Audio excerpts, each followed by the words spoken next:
Բարև ձեզ։ Օգնենք ձեզ։ Մի օր մարդը բարի է եւ հարեհաս, ում ասես կօգնի, ինչ ասես կանի, դա հիմնականում հանգստյան օրերին, երբ նախընտրական նպատակներով շրջում են եւ քարտեզ բաժանում։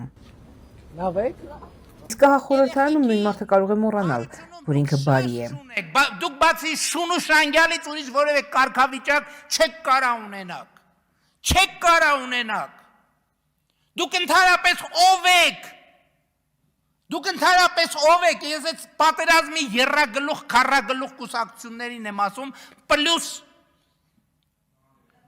սրբապիղծ կտրիչներին, դուք ընդհանրապես ով եք, ինչ եք ձեզնից ներկայացնում։ Չի կարելի այդպիսի տերմինոլոգիա օգտագործել սեփական երկրի քաղաքացիների հանդեպ։ Մարդիկ խճճվել են, չգիտեն, որ Նիկոլ Փաշինյանին պատասխանել։ Այն որ անձի երկվություն ունի, 24 հատ առանձին անձ ունի։ Այնքան է ինքը իրան հակասել,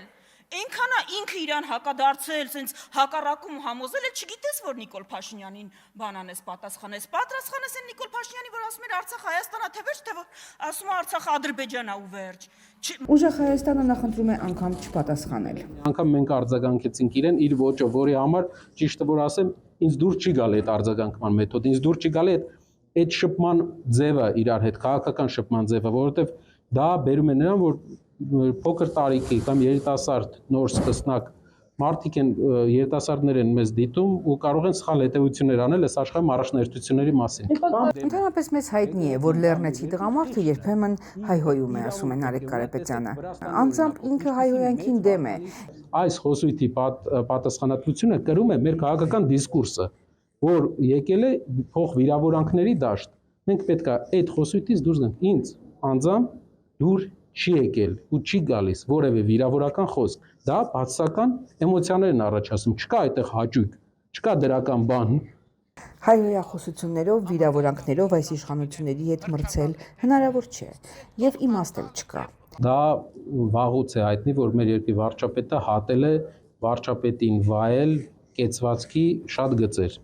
Աշխարհում մենք մեր երկրի առաջնորդը մեմ է դարել։ Ինստագրամում մեմ է մեր երկրի առաջնորդը, օտար երկրներում, դա պարտանալու բան չի։ Եվ իհարկե դա չի վերաբերում միայն տղամարդկանց։ Քրեական օրենսգրքով արգելված արարք եւ հղում անելով իր կրծքերին, ասի ինձ չպետք է ինդուլգենցիա չեն կրծքերը չեն կարող լինել հարգելի։ Արժե համակարգի հարց է, ասում է Գոհար Մելոյանը։ Նա եւս կցանկանար այդպիսի մտքերին եւ այդպիսի կանանց ուղղակի չպատասխանել։ Ասում էլի, քանի որ իմ պայքարի նպատակը ու մեր քաղաքական ուժի հռչակած նպատակն է նաեւ այդ ատելության, այդ